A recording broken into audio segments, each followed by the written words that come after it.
You're in a competitive environment, so people are grabbing your customers from you, and what part of their spend, or as they say, share of wallet, are they giving to your brand?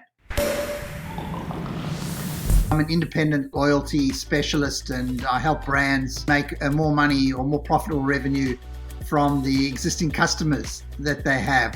What does loyalty get confused with, or what isn't loyalty?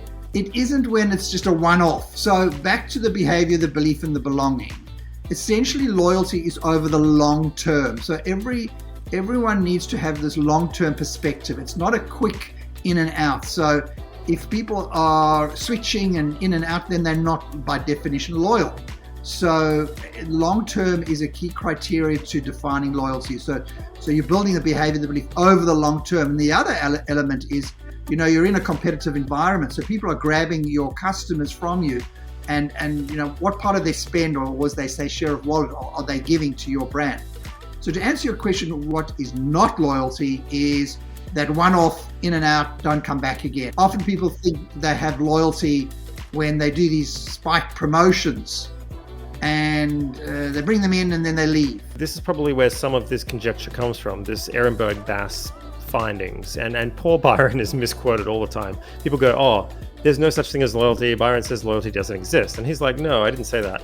I just said the amount of actual loyal customers you get is quite small in proportion to your total customer base. So if you want to be a very large brand and your only focus is on these types of crazy sort of buyers or loyal buyers, then by virtue, you're going to restrict your growth potential.